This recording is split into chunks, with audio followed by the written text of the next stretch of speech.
নবী আমার বলেন, আরে আয়েশা না,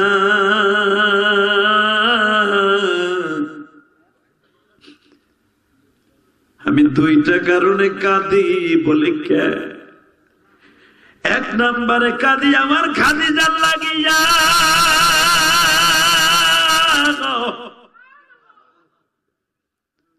বলে কেন নবী খাদিজার জন্য কাঁদেন কেন? সে তো বৃদ্ধা মহিলা, বৃদ্ধা মহিলার লাগে কি এত কান্না লাগে?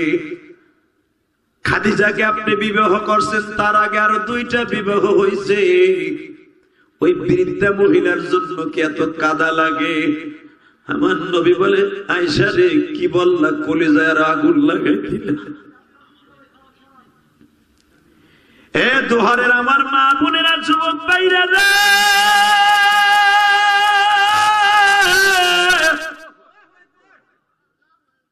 যখনই বলেছে আয়েশা কি বললা, আমার খাদিজার কথা বলে কেন তুমি আমার আরো কষ্ট দিলে? নবী পা দুটা জড়াই ধরে বলছে, আর কষ্ট দেব না। কেন কষ্ট পাইলেন বলেন? ও খাদিজা তুমি কি জানো? আয়েশা তুমি জানো আমি জমিন থেকে 3000 ফুট উপরে আমি হীরা পর্বতে থাকতো। মারহাবা বলেন, আরো জোরে আল্লাহু আকবার জোরে বলেন তো। জমিন থেকে 3500 ফিট উপরে আমি থাকতাম। তদনীন্তন গেলে 5000 ফিট আর উঁচা ছিল যাওয়ানোর জন্য। ওয়াইসা আমার খাদিজা আমার জন্য 2 বেলা খাবার লয়ে ওই পাহাড়ে উঠতো। দোহারের যুবকরা, খাবারটা হাতে দেওয়ার সাথে ফুবাইয়া ফুবাইয়া কান্দার কোরআনের আয়াত পড়ে। আমি তখন বাচ্চাটারে টান দিয়ে মনে হচ্ছে কবুতরের বাচ্চার মতো ফর্সা। বাচ্চাটা না খাইতে খাইতে শুকায় গেছে। আমি বললাম, মা গো তোমার বাচ্চাটা আমারে দিবানি, আমি লয়ে যাই, আমার গাড়িতে লয়ে যাব, ওই মারে পালতে দিব। যেই মার বাচ্চা হয় না, তোমার তো আর একটা বাচ্চা আমি দেখতেছি, এই বাচ্চাটা দিয়ে দাও। ওই মহিলা আমারে বুঝাইতে যায়, জীবন চলে গেল, আমার বাচ্চা কাউরে দিব। তখন আমার কোরআনে আয়াত দিয়ে বুঝায়, আমি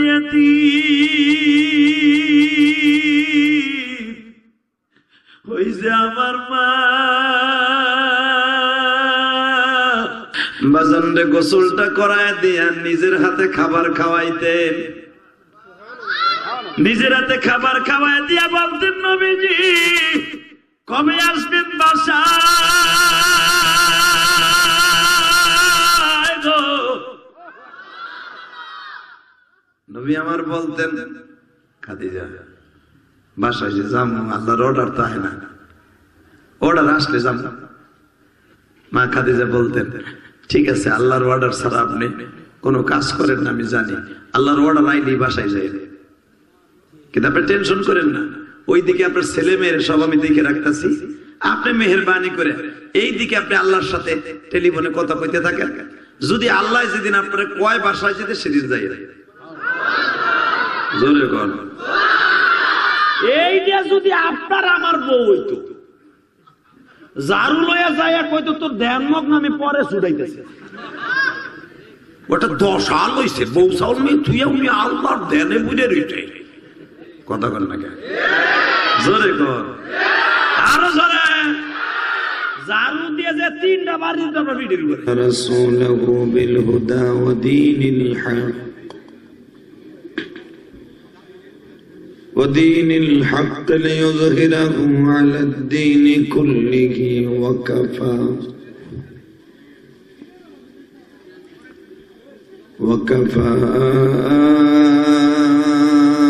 بالله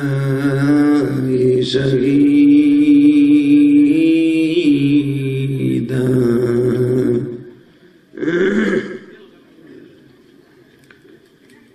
أما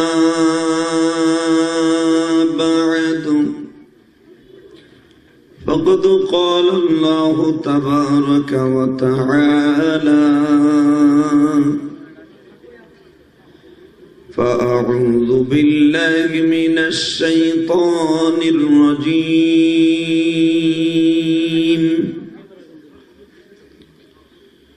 بسم الله الرحمن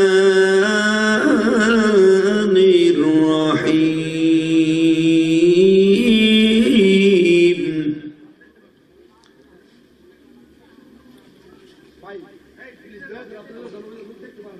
قل أطيعوا الله وأطيعوا الرسول إن الله اصطفى آدم ونوحا وآل إبراهيم وآل عمران على العالمين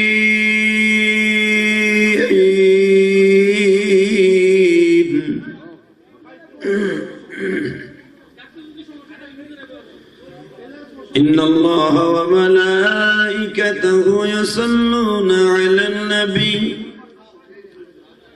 يا أيها الذين آمنوا صلوا عليه وسلموا تسليما اللهم صل على محمد وعلى آل محمد كما صليت على إبراهيم وعلى آل إبراهيم إنك حميد مجيد সকলে বলে আলহামদুলিল্লাহ সর্বময় ক্ষমতার মালিক কে আল্লাহ আল্লাহ নাম যখন আরো জোরে নেবেন আল্লাহ খুশি হবে কেন জানেন মাগরিবের পরের থেকে নেই ইশার আজানও যখন পড়ে তখন বৃষ্টি নামে ঠিক না তো যখন ইশারে আজান হচ্ছে আর বৃষ্টি নামতেছে আপনাকে সানিন দোহারি আমার বললেন হুজুর আবার বৃষ্টি নামা শুরু হয়েছে বারান্দায় আইসা আমার ওস্তাদ আমার একটা আমল শিখাইছিল বাবা তুই তো বক্তা মানুষ যখন দেখবি ওয়াজের দিন তোর বৃষ্টি নামে একটা দোয়া করে আল্লাহরে বুঝে খুবই আল্লাহ দিও না এত কষ্ট করে আইছি আসলে আজকে ওই কথাটা কইছিলাম বলার মনে হয় 1 মিনিটও যায় নাই এতে আবার আমার ওলি পাইবেন না খবরদার আল্লাহর জাতের কসম করে বলছি ওরে জিজ্ঞেস করেন সানিন রে বাইরেতে বইলে রুমে এসে বলছে আর বৃষ্টি নামবে না যাও ওই যে বন্ধ হয়েছে এখনো নামে নাই আলহামদুলিল্লাহ বললেন না এটা আমি ওলি হয়ে গেছি না ওর মাহফিল এরকম হয়েছে আমার জীবন এরকম অসংখ্য জীবনই গেছে আসলে আমি গুনাহগার হতে পারি কেন জানে আল্লাহ আমার কথাটা মাঝে মাঝে শোনে তার ভিতরে আজকের একটা দিন আমার জীবনের স্মরণীয় হয়ে থাকবে কসম আল্লাহর বৃষ্টি নামতেছে আমি ওরে বাইরের থেকে 2 মিনিট দাঁড়াই থেকে আমার উস্তাদের ওই দোয়াটা রাসূলের হাদিসটা আমল করে বললাম আল্লাহ দিও না এত কষ্ট করে আইছি আমার বাইরে এই বৃষ্টিতে ভিজা আমারে রিসিভ করে আনছে মোটরসাইকেল দিয়ে 25টা ছেলে পুরা শরীরটা ভিজা চুপচুপ হয়ে গেছে আমার এত মায়া লাগছে বিশ্বাস করে যে ওয়াজ কমিটির যুবকগুলা পুরা শরীরটা পুরা বৃষ্টি মুষলধার বৃষ্টি মোটরসাইকেল দিয়ে যখন আমারে নারিশার থেকে নিয়ে আসতেছে নারিশা কিন্তু কম দূর না তাই না অনেক দূরই এই বৃষ্টির মধ্যে যখন নিয়ে আসছে তখন আমার মনের মধ্যে এত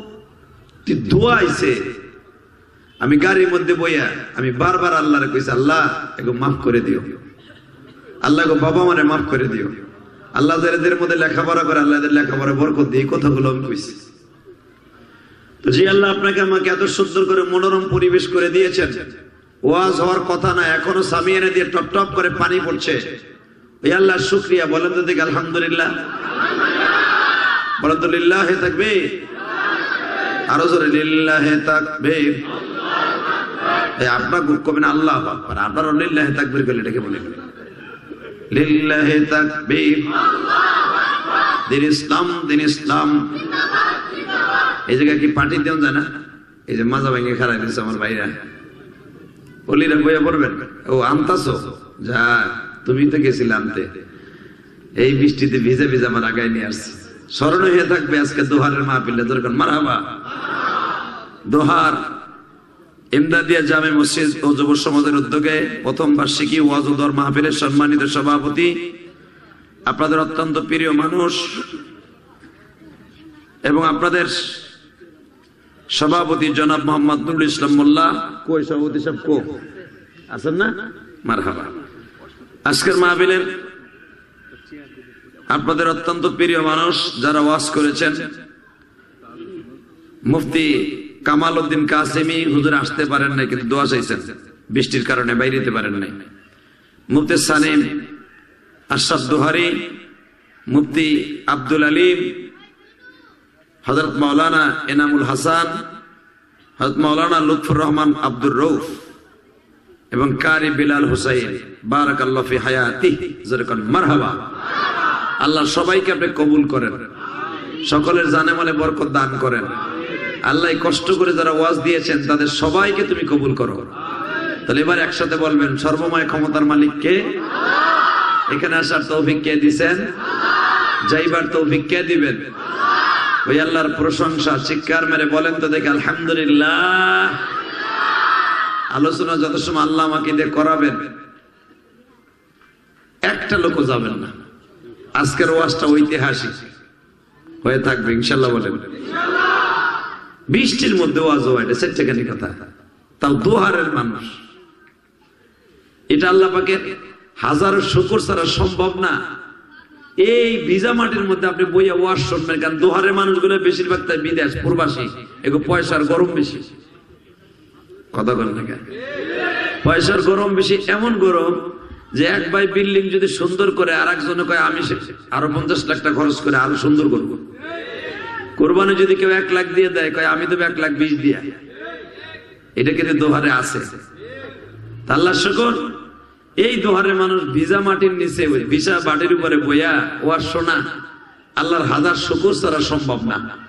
অতএব পার্টিটা করে দিছে, আল্লাহর ওলিরা বসে পড়েন, আপনারা সবাই বসে পড়েন। আল্লাহ যারা বসবে এই ভিজা মাটির উপরে, তাদেরকে তুমি কবরটা ভিজা রাখবা, আল্লাহ সুন্দর একটা কবর দান করবা। যেরকম আমিন, আরো যেরকম আমিন। তাহলে একসাথে বলেন, এটা হলো মিরাজের চাঁদ, রজবের চাঁদ। কিসের চাঁদ? মাইকের আওয়াজ বাড়াও তো, ভিতরে আওয়াজ এমন একাত্তর বেড়া আওয়াজ সেট গুলো আবার একবার সব আওয়াজ আছে। স্ট্যান্ডার্ড সেট দিলেই গলা টানে। আমার স্ট্যান্ডার্ড এগুলো ব্যবহার করবো না। ব্যবসা যখন করবা ভালো করে করো, বক্তার একটু আসান দাও। আমার সেট আর স্ট্যান্ডার্ড সেট গুঞ্জন, এগুলো গলা টানে, এগুলো ওয়াজ করে মজা নেই। শুধু একসাথে বলবেন, আর একটু বাড়াও, টন বেশ বাড়াও, মাস্টারটা হালকা বাড়ায় দাও, ইকু অফ করে দিবা। আল্লাহ কথা কওয়া যাবে না, এই যে আল্লাহর কথা কওয়া যাবে না। আস্তে আস্তে কাজ করেন, আপনাদের অনেক কষ্ট হয়েছে আজকে। এই কষ্টের বদলা আপনি পাবেন ইনশাআল্লাহ। ইনশা এই যে ভাই, তুমি খারাই রয়েছো, বহো, জুতাটা খোলো, প্যান্টটা একটু ময়লা ভরাও। ইটালি যেতে এমনি ভরাই দিব, বহো বহো বহো। ইটালি যাইতে এমনি তোর কাদা কুদা কত কাম করন লাগবো। মার হোটেলে খাইতেছো, বাবার হোটেলে ঘুমাইতেছো, ওখানে সব রস বাইরে যাব। বহ, আল্লাহ কবুল করেন। যেরকম আমি আরো যেরকম আমি লেবার বলেন তো, এই জমিনের মালিক কে? এত সুন্দর চেহারা কে দিছে? হাত দুইটা কে দিছে? চোখটা কে দিছে? বাজান, এই হাতের জন্য আমার মায়েরা কি সুন্দর চুরি পরে, তাই না? পেঁচের আংটি পরে। আল্লাহ এক জালে ভালো পেঁচের আংটি পরছে, স্বামীর কাছে টেলিফোন করে, আমার লেগে পেঁচের আংটি বাড়াইও। তোমার ভাই বউ আমার সামনে দিয়ে পেঁচের আংটি পরে, আমার সহ্য হয় না। তুমি কি লুলো হয়ে গেছো? বেড়ায় আর এক বন্ধুর কাছে টাকা ধারলে বললে আংটি বাড়ায়, ঠিক না? ঠিক জোরে কর, আরো জোরে। সব কিছু পাঠানোর পর ওই মুহূর্তে একটা হাসি দাও, আংটিটা কেমন হয়েছে? তোমার বাবিরটার মতো হয় নাই, একথা কয় না? তখন বেটার বুকটা কই মাছের মতো ভাজা কালো হয়ে যাবে। ওটা টাইনে একটা বুলডোজারের মতো পিছন লয়ে যাবে। করা জিনিস রে বাবা। আল্লাহ, ও মা, যারা আমার অসত্য আইছেন গো মা, জানেন আপনাকে দাম কত? মা আপনাকে দামের খবর যদি আপনারা জানতেন, জীবনে কোনোদিন আপনারা নিজেরা সস্তা মনে করতেন না। কথা কন না কেন? আরো জোরে বাজান রে, এবার দিলটা নরম করবেন গো। আমার বিশ্ব নবী বলে, সাহাবীরা রে, এই দুনিয়ায় সবচেয়ে দামি হলো মা। কে? আল্লাহর পরে, নবীর পরে, আমি নবীর পরে সবচেয়ে দামি হলো মা।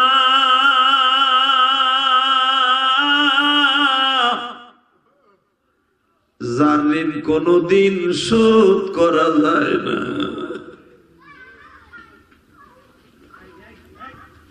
বিশ্বনবী একদিন মসজিদে নববীর মিম্বারের পাশে বসে কাঁদে।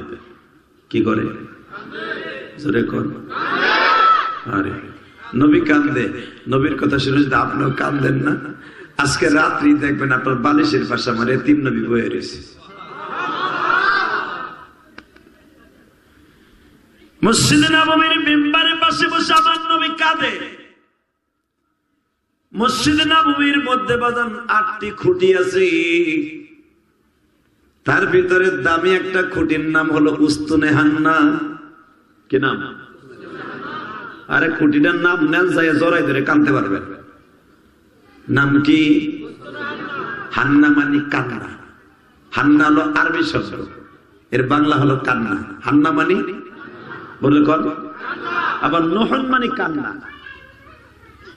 হান্না মানেও কান্না, নহন মানে কান্না, আরবি সেন্টেন্স তো। তো উস্তুনে হান্না। আমার নবী যখন মসজিদে নববীতে, তখন মসজিদ হয় নাই। নবীর জীবনের 3য় নাম্বার জুমা মসজিদে নববীতে শুরু করছেন। যেরকম মারহাবা। হুজুর জীবনে প্রথম জুমা শুরু করছেন মসজিদে জুমা, যেটাকে বলা হয় মসজিদে জুমা। এখানে 4টা খেজুর গাছের মাঝখানে আমার নবী জীবনের প্রথম জুমা আদায় করেছিলেন। এই মসজিদটার নাম মসজিদে জুমা। কি নাম? আমি ইলিয়াস রহমান জিহাদি জীবনে বহুত নামাজ পড়ছি এই মসজিদে।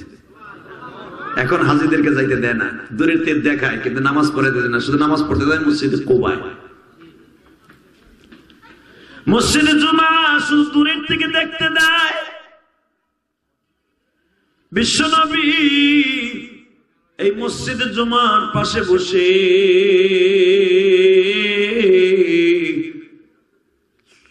দরিকাত জুমার নামাজ যখন পড়াবে, হঠাৎ করে দেখে বাগানের পাশে বসে 2টা পোলা কান্দে।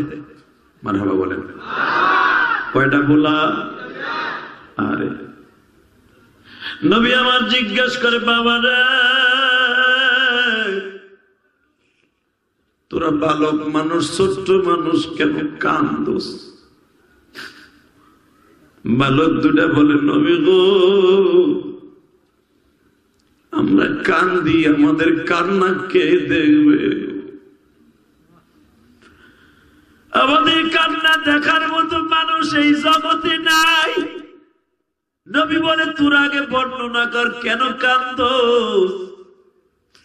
ছোট্ট ভাইটা বলে, নবী গো, আমাদের দুরু ভাইয়ের মা বাবা মারা গেছে। চাচার বাড়ি থাকতাম,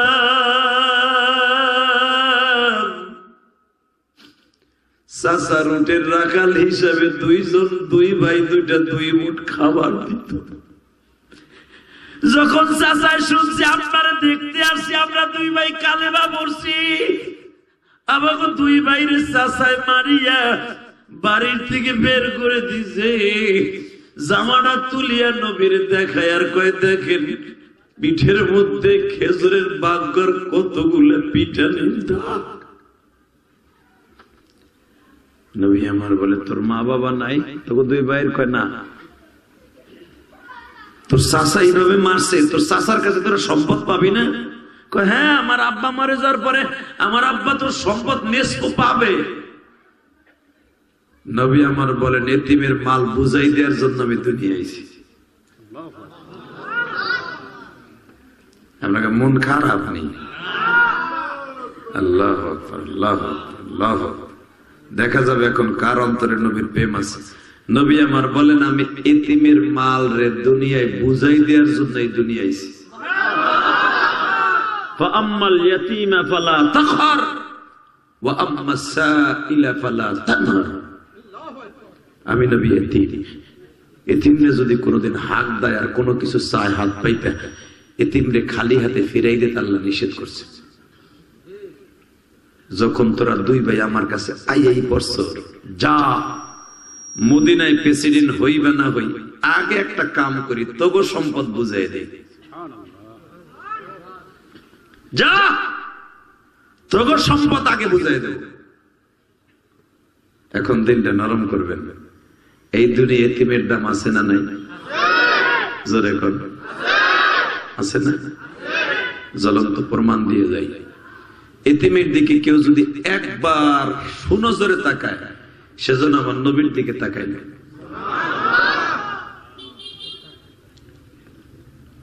আমার জীবনে অনেক ঘটনাই আছে, এই 25 বছর ওয়াজের জীবনে একটা ঘটনা আমার স্মরণীয় হয়ে আছে, আলহামদুলিল্লাহ বলে। যখন আমি টেকনাফ কুতুবল, এই রে বেটা মুখটা ঘুরাইলে ট্যাপ করে ওটা ঘুরার দিন, টেকনাফ কুতুপালং গেলাম, ওই যে রোহিঙ্গা ক্যাম্পে। আপনারা হয়তো ইতিহাসটা দেখছেন। আল্লাহ মাঝে সন্তানের কত দরদি আমি ওই দিন বুঝছি। মহিলাটার তাবুর মধ্যে এক বোতল পানিও নাই, খাবার তো দূরে কত পানিও নাই, কেউ যায় না ওই পাহাড়ের উপরে।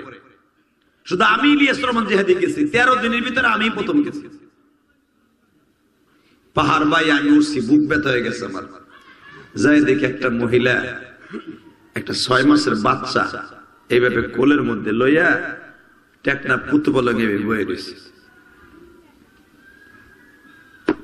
টেকনাফের মানুষ কিন্তু অনেক সুন্দর, ওরা ফর্সা। তা আমার মনে হইতেছে বোরকা পরে আমার ওই মাটা বইয়া রয়েছে, শুধু হাত দুইটা বের করা, চোখ মুখ সব টাকা। কারণ রাখাইনের মুসলমান তো অনেক পর্দাশীলী মহিলা। আর শুনলাম ওই মহিলা বলে মাদ্রাসার টিচার ছিল। তার স্বামীরে মেরে ফেলছে, তার বাপরও মেরে ফেলছে, তার 4টা ভাই 4টা বাইরে মেরে ফেলছে। ওই মহিলার মা আইছে এই দেশে, তা অনেক কষ্ট করে 13 দিনের ভিতর কোনো খাবার যায় নাই। তারাদের সাথে করে খাবার গুলো নিয়ে আসছিল, ওই খাবারটুকু আছে, ওই এক মুঠ খায় আর 1 গ্লাস পানি খায়। ওই পাহাড়ে কেউ ওড়ে না, পাহাড়ে জায়গা পাইছে। 11 লক্ষ মানুষ অতটুকু জায়গার মধ্যে কুতুবলম আপনারা দেখছেন। পাহাড়ি অঞ্চল তো উঠাও সম্ভব না। বুঝলেন রে, আমি যখন গেছি বিশ্বাস করেন ওই মহিলা আমারে দেখে ফুফাই ফুফাই কাঁদতেছে। ওরা তো আমাকে ভাষা বুঝে না, আমিও তোকে ভাষা বুঝি না, শুধু এতটুকু বুঝি। ওই মহিলা আমার আরবিতে বলতেছে, আরবিতে, ইয়া আখি কুল কুল কুল, কুল মানে খাওয়া, ভাই আমাকে কিছু খাবার দিবা। আমি তো ভাই পাহাড় উঠছি, এত খাবার সাথে নেই, 2 বোতল পানি আছিল, একটা জুস আছিল, আর সিরামুড়ি মনে হয় 2-3 কেজি হইব। এটা আমার সাথে যে আছিল এক আলেম, পরে লইয়ে উঠছি। এগুলা দিয়ে যখন দিছি, বিশ্বাস করেন ওই মহিলা কোরআনের আয়াত পড়তেছে, আমি এখনো বলি নাই হুজুরা, এখন ওই মহিলার তেলাওয়াত আমি বলি নাই। ওই মহিলা পড়তেছে, فأما اليتيم فلا تقهر وأما السائل فلا تنهر। আমি বুঝিয়া দিলাম আমার এই মা আলেমা, সাধারণ মক্তবে পড়া মহিলার তেলাওয়াত আর মাদ্রাসায় পড়া তেলাওয়াত এক না। এখন তো কিছু বক্তা মহিলা মাদ্রাসার বিরুদ্ধে উঠে পড়ে লাগিয়ে গেছে, কিন্তু মনে রাখো মহিলা মাদ্রাসা এখন বেশি বেশি দরকার মা বোনদের জান্নাতের জন্য। দুহারের যুবকরা খাবারটা হাতে দেওয়ার সাথে ফুপায়া ফুপায়া কান্দার কোরআনের আয়াত পড়ে। আমি তখন বাচ্চাটারে টান দিয়ে মনে হচ্ছে কবুতরের বাচ্চার মতো ফর্সা। বাচ্চাটা না খাইতে খাইতে শুকায় গেছে। আমি বললাম, মা গো তোমার বাচ্চাটা আমারে দিবানি, আমি লয়ে যাই, আমার গাড়িতে লয়ে যাব, ওই মারে পালতে দিব, যেই মার বাচ্চা হয় না তোমার তো আর একটা বাচ্চা আমি দেখতেছি, এই বাচ্চাটা দিয়ে দাও। ওই মহিলা আমারে বুঝাইতে চায়, জীবন চলে গেল, আমার বাচ্চা কাউরে দিব। তখন আমার কোরআনে আয়াত দিয়ে বুঝায়, আমি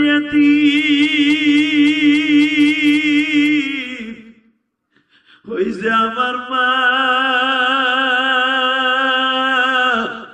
ওই মহিলা বুঝতে পারছে আমি টেকনামের ভাষা বুঝি না, আরবি দিয়া ভাঙ্গা ভাঙ্গা দিয়া বলে, হে না উম্মি, এই যে আমার মা, ওই যে আমার বড় সন্তান, আমার বড় ভাই রে, আমার স্বামী রে, আমার সবাই রে মাইরা ফেলছে। আল্লাহ কেন আমার বাঁচায় রাখছে জানি না। ওই মেয়েটার মা এমন জোরে কাঁদতাছে আর বলতাছে, তোমাকে বাংলাদেশের মানুষ অনেক ভালো, তোমাদের লাইগে দোয়া করি। সেদিন আমি বুঝতে পারছি বাবা, মা যে সন্তানের কত দরদি আমার মাওলা ছাড়া কেউ জানে না। ঠিক না বেটি? জোরে কর। এবার তোমাদের চোখে পানি দেখতে চাই। আমার নবী উস্তুনে হান্নানা, নবীর মেম্বারের পিছনে খুঁটিটা, নবীর পিছনে মেম্বারের পিছনেই দেখবেন যে পিলারটার নামে উস্তুনে হান্নানা লেখা আছে, আরবিতে দেখবেন। আমি গুনাহগার, আমার জীবনে বহুতবার বাবা ওই খুঁটি ধরে কাঁদছি। আমি যখন 2004 সালে জীবনে প্রথম হজে যাই, মারহাবা বলেন, মুফতি আব্দুর রহমান সাহেবের নেতৃত্বে আমরা তখন হজ করতেছিলাম। মুফতি আব্দুর রহমান সাহেব আল্লাহর কুতুব আমারে বলছিলেন, মসজিদে নববী হাসি রহস্যের জায়গা না, এই 8টা খুঁটি ধরে পারলে জড়াই ধরে কাইন্দ মৌলানা বাজানরে উস্তুনে হান্নানা ধরে আমি বেশি সবচাইতে কাঁদছি। কারণ এই খুঁটিটা আমার আল্লাহর কাছে এমন ভাবে কবুল হয়েছে, কিয়ামত পর্যন্ত ওই খুঁটিটার নাম কান্না হিসাবে দুনিয়ায় থাকবে। সুবহানাল্লাহ, জোরে কোন জানা? কারণ আমার আল্লাহর কাছে সবচেয়ে কান্না হলো বেশি দেবে। ভাই কথা কইস না, ভাই এই ইশারায় কাজ করে, ভাই বিছায় দে, কথা কওয়া লাগে, বিছা, আর তুই সাইরা দে না, ওটা সার দইরা আরেকজনে ডাকতাছে, দাদা ভাইরা বসেন তো, আল্লাহর ওলিরা বসে পড়েন, কমিটির ভাইরাও বসে পড়েন, আর আপনারা আল্লাহর শুকর করেন। আল্লাহর শুকর না হিসাবে চোখের পানি ফেলে কান দেন যে আপনাকে মাহফিল আজকে কবুল। কথা কন না কেন? বাংলাদেশের অধিকাংশ জেলায় বৃষ্টি হইতেছে, সব বক্তার লোক তো কথা কইলাম বইয়া বইয়া, যারা আমার লেভেলে আছে সবাই কয় বইয়া রয়েছি, কেউ কয় এখনো শুরু হয় নাই, প্যান্ডেলের মধ্যে 8 সমান পানি, ওয়াজ হইব কইব না। আমি কইলাম আল্লাহ, এহেন কি আমি ওই কথা কই কিনা? একটু পরে দেখি মাশাআল্লাহ, আল্লাহ কি সুন্দর ব্যবস্থা করে দিছে। অতএব আপনাকে চোখের পানি কবুল হয়েছে, আপনাকে দোয়া কবুল হয়েছে, বিদেশের মাহফিল করা সম্ভব হয়েছে ইনশাআল্লাহ বলেন। অতএব আওয়াজ করেন না, ওই যে জায়গা দিছে বসে পড়ো, আল্লাহর ওলিরা বসে বসে। আল্লাহ আমার ভাইদেরকে কবুল করে নেন, আমার ভাইদেরকে জানে মালে বরকত দিয়ে দেন। রাস্তায় দাঁড়ায় না থেকে একটা গাড়ি অ্যাক্সিডেন্ট হয়ে যেতে পারে, ভাই এই যে জায়গা করে দিয়েছে একটা এসে বসেন। কবরে তো দেখবেন কোন বিছানাপত্র দিবে না, মাটি ডারেস খাঁটি মনে করে বসে পড়েন, দেখবেন আল্লাহ আপনারা বরকত দিবে, হায়াতে বরকত দিবে, জীবনে বরকত দিবে। আল্লাহ সবাইকে কবুল করেন, যেরকম আমিন। তোমার দিকে তাকান, আমার নবী উস্তুনে হান্নানার পাশে বসে অবি সূরাতে হাতটার এইভাবে দিয়া মেম্বারের উপরে কাঁদতাছে। তো মা আয়েশা, আহারে বোর মতো বউ হইলে স্বামীর কষ্ট সবাই বুঝে। ইদানিং বেশিরভাগ প্রবাসীর বউরা স্বামীর এমন কষ্ট দেয়, বেটা বোর কষ্টে স্ট্রোক করে মারা যায়। কথা কন না কেন? বেটা এত কষ্ট করে বিদেশে টাকা পাঠায়, বিডির মনই পায় না, কি দিলে যে মন পাবে হে বেটা নিজেও বুঝে না। এবং আল্লাহর ওলি রাবেয়া বসে আছে না নাই? আস্তে কথা কই না, আছে না নাই? আপনাকে দোহারের কথা কই না, আমি আমার গোপালগঞ্জের আর নবাবগঞ্জের কথা কই। দোহার তো আল্লাহর ওলি, সব মহিলারা রাবেয়া বসে। তবে আমার জানা আছে সব মা এক না, আমার সব মা এক না। অনেক মা আছে স্বামীর জন্য তাহাজ্জুদ করে করে দোয়া করে, আল্লাহ আমার স্বামীরে ভালো রাখো, আল্লাহ আমার স্বামীরে সুস্থ রাখো, আলহামদুলিল্লাহ বলেন। তো কেন এই কথাটা বলছি এখন বুঝবেন। মা আয়েশা সিদ্দিকা, নবী যখনই মসজিদে ঢুকতো অথবা রুমে ঢুকতো, মা আয়েশার চোখে ঘুম থাকতো না। মা আয়েশা জানলার কাপড় সরাই দেহে নবী আমার মেম্বারের সাথে হাতের কিনুটা দিয়া অবিসুরাতে এইভাবে মাথা ধরে কান্তাছে। আয়েশা রুমের থেকে দেখতেছে খেজুরের রসের নালি যে পাতে না, নালি হাড়ি পাতেন না, নালি পরে নালির মতো, খেজুরের রসের নালির মতো টপ টপ করে পানি নবীর এই উড়াতে পড়তেছে। মা আয়েশা ভাবতাছে আমি দৌড়ে যে আমার নবীর জড়াই ধরে বলি, নবী কেন কান্দেন? কিন্তু সাহাবীরা মসজিদে নববীতে আছে, আমি কেমনে যাই?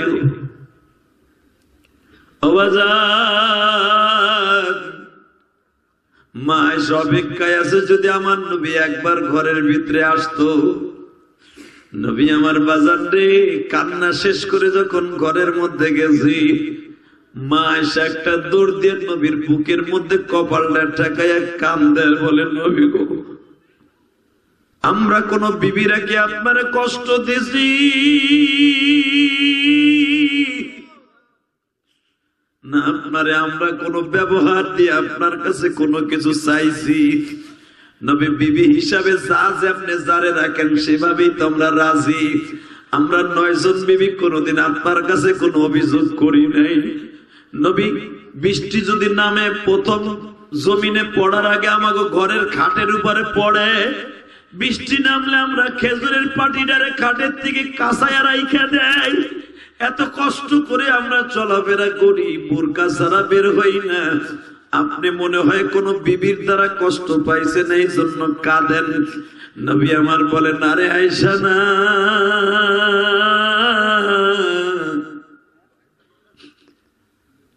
আমি 2টা কারণে কাঁদি।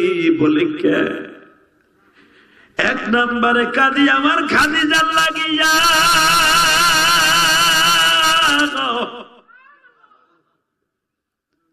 বলে কেন নবী খাদিজার জন্য কাঁদেন কেন? সে তো বৃদ্ধা মহিলা, বৃদ্ধা মহিলার লাগে কি এত কান্না লাগে? খাদিজাকে আপনি বিবাহ করছেন, তার আগে আরো 2টা বিবাহ হয়েছে, ওই বৃদ্ধা মহিলার জন্য কি এত কাঁদা লাগে? আমার নবী বলে, আয়েশা রে কি বললা, কলিজায় আগুন লাগাই দিলা। এ দোহারের আমার মা বোনেরা, যুবক ভাইরা রে,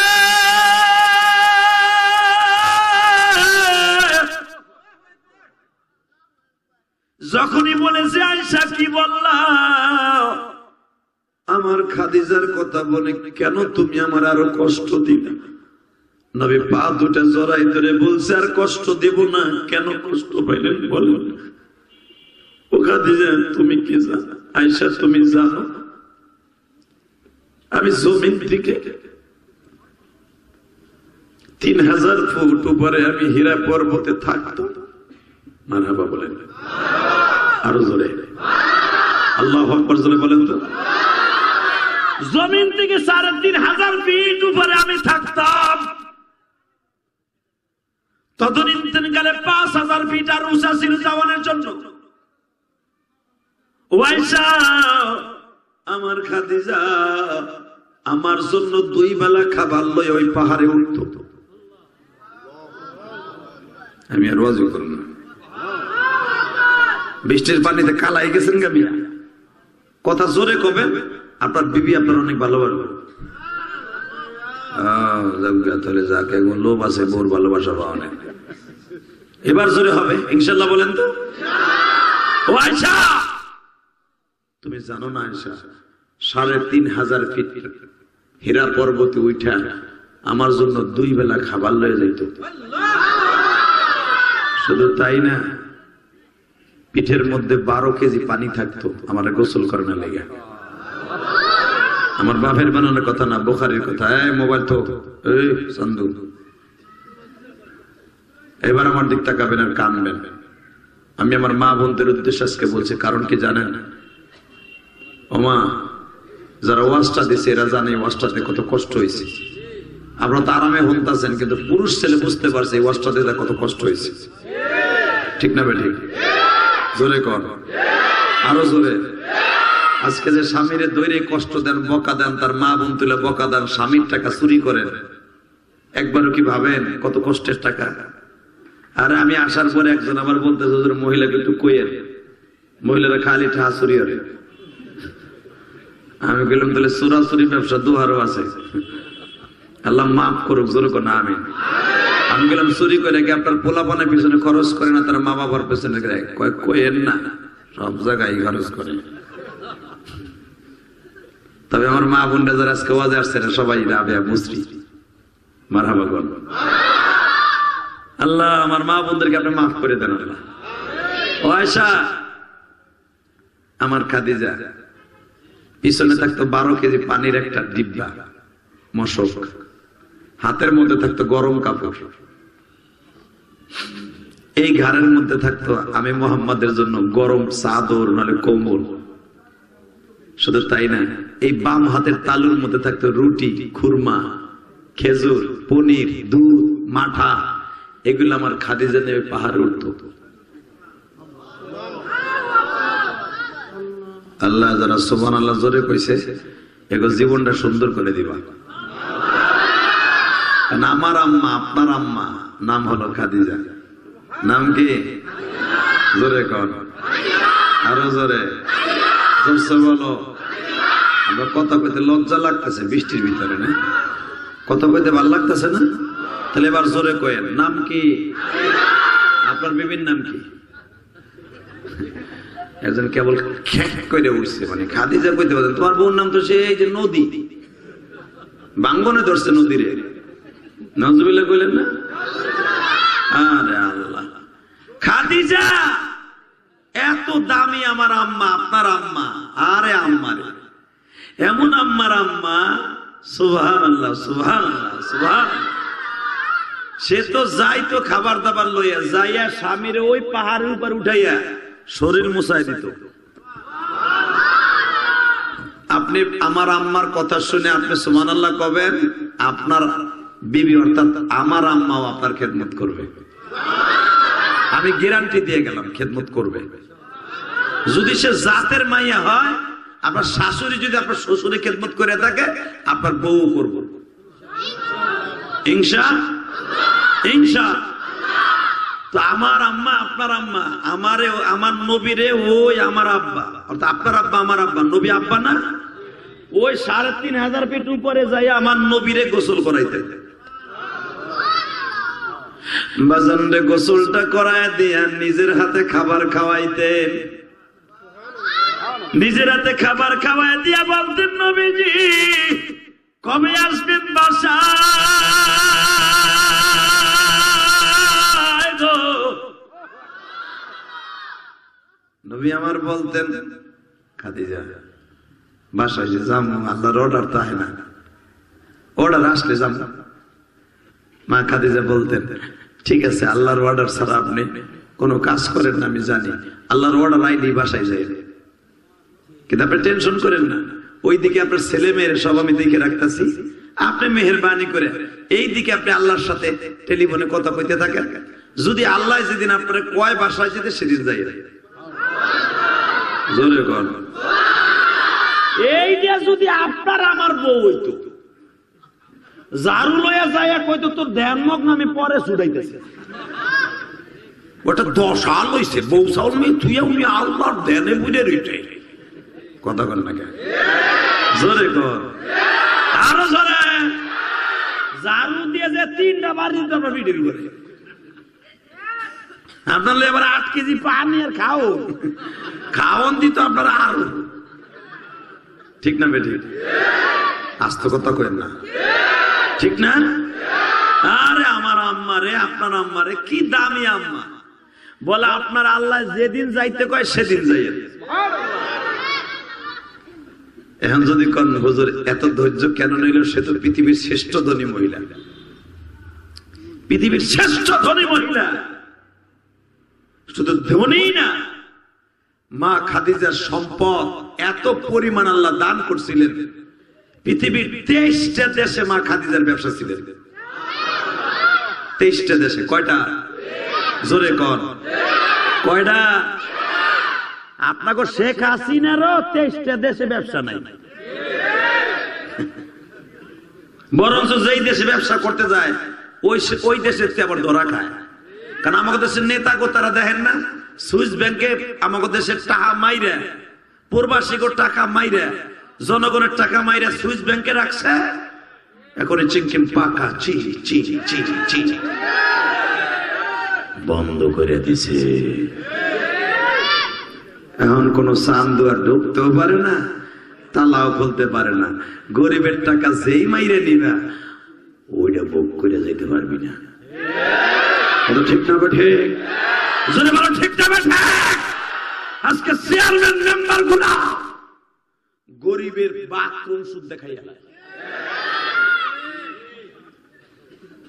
বাথরুম মানে পায়খানা করেছেন তাই খায় না ওই টিন খায় টিন এমপি সাহেব দিছে সালমান এফ রহমান দিছে ও এই গ্রামের নাম কি দোহার তো পুরা ডান ঘাটা দোহার ঘাটা ঘাটা 5টা বাথরুম দিলাম অমক মসজিদে ওই অমক বিধবারে দিলাম 5টার ভিতরে একটা আইসে মসজিদেরটা জানে এটা মেরে খেলে অসুবিধা আছে মসজিদেরটা ঠিকই দেয় বিধবারটা মেরে খেয়ে লেছে কথা আস্তে করে লুলো হয়ে মরবা কতক্ষণ এইগুলা কইলে মেম্বার চেয়ারম্যানের কপালে লাগে হুজুরের ওয়াজ বালা না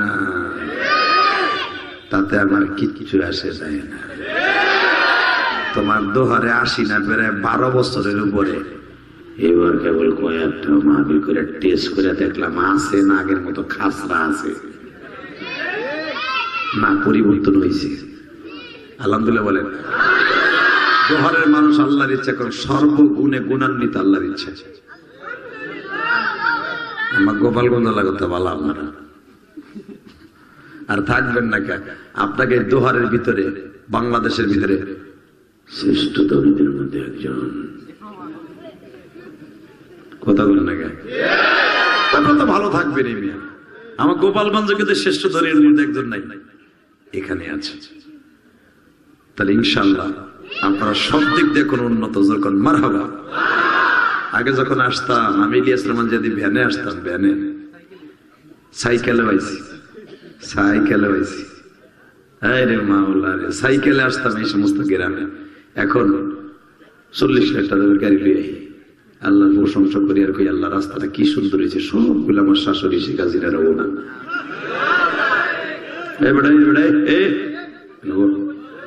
পুলিশ না ঠান্ডার ভিতরে এমনি মাথা মতো গরম আছে আলহামদুলিল্লাহ তবে উন্নত হয়েছে দেশ উন্নত হয়েছে তাই না আবার সর্বদিক দিয়ে উন্নত হইলেও আবার কষ্টের দিক দিয়েও বুকটা বেটে যায় যখন দেখি আলেমুল আমার পোলাগুলা কোটের বারান্দায় বারান্দায় হাঁটে আলেমুল আমার কথা কয়ে দেন আপনাকে চোখের পানি খাতিরে মামুন একটু সারা পায়নি বাংলাদেশে যদি মামুন হক সারা পায় আমার মনে হয় মামুন আমার রক্তের কেউ না মামুনের আব্বা আমার উস্তাদ একদিন বুখারীর উস্তাদ এ ভাই একদিনের উস্তাদ দিল সে উস্তাদ কথা কন না কেন আমি যখন গওহরডাঙ্গা পড়ি তখন আল্লাহ মাজিদুল হক সাহেব আল্লাহর কুতুব বুখারীর 10 দিচ্ছিলেন তখন আমি জালালাইন শরীফ পড়ি আমি বুখারী পড়ি না তখন এই বুখারীর দর্শে আমরা পড়ছিলাম হুজুরে বরকতা সেই হিসেবে আমার উস্তাদ কথা বলেন না কেন এই যে আপনারা যে আমার ওয়াজ শুনতেছেন আপনারা কিন্তু আমার ছাত্র এটা জানেন যদি মনে করেন ও বেটা টাকা ছাড়াইছে নি তাহলে আপনার সব শেষ আর যদি মনে করেন আপনি আমার ছাত্র আমি আপনার উস্তাদ আমি উস্তাদ যদি জান্নাতে যাই আল্লাহকে সাক্ষী রেখে বললাম এই আলেমুল আমাকে দলিল দিয়া আমি জান্নাতে গেলে আপনি যাবেন আর উস্তাদ জান্নাতে গেলে ছাত্র কোনোদিন জাহান্নামে যাবে না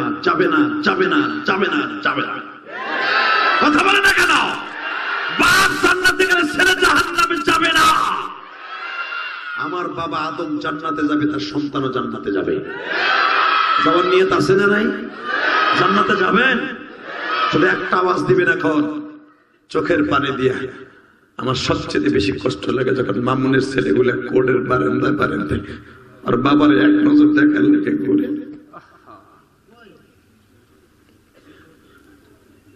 এই যে 2-3 দিন আগে কোর্টে উঠাইছে ওর ছেলেটা বাবার একটু ধরতে গেছে তার আগেও পুলিশে ধাক্কা দিছে পরশু দিনও ধাক্কা দিছে মিডিয়া থাকলে পরশু দিন এটা ভাইরাল হইতো কিন্তু আমারে বলতেছে যে আদি ভাই আপনি তো মাঠে ময়দানে কথা বলতে পারেন, কতগুলো বইলেন। গেছে ছোট্ট পোলাটা বাপ একটু ধরতে গেছে, পুলিশ ধাক্কা দিয়ে সরাই দিয়ে কয় সর। আমি পুলিশ ভাইকে বলবো আপনারও তো ছেলে আছে, আপনারও তো ছেলে আছে, মেয়ে আছে, আপনি যে বাচ্চাটা ধাক্কা দিলেন কে মামুনে ধরলে কি সমস্যাটা হতো? একটু জড়াই ধরতো বাপরে, কথা কর না কেন? পরে তো পুলিশ বেনে উঠে নিয়ে এই যাইতে, এমন তো না যে পুলাটা জড়াই ধরে বাপরে লইছে। বাজানরে শুধু একটা কথা বলে দিয়ে যায়, আলেমদের দুঃখ আল্লাহ ছাড়া কেউ জানে না।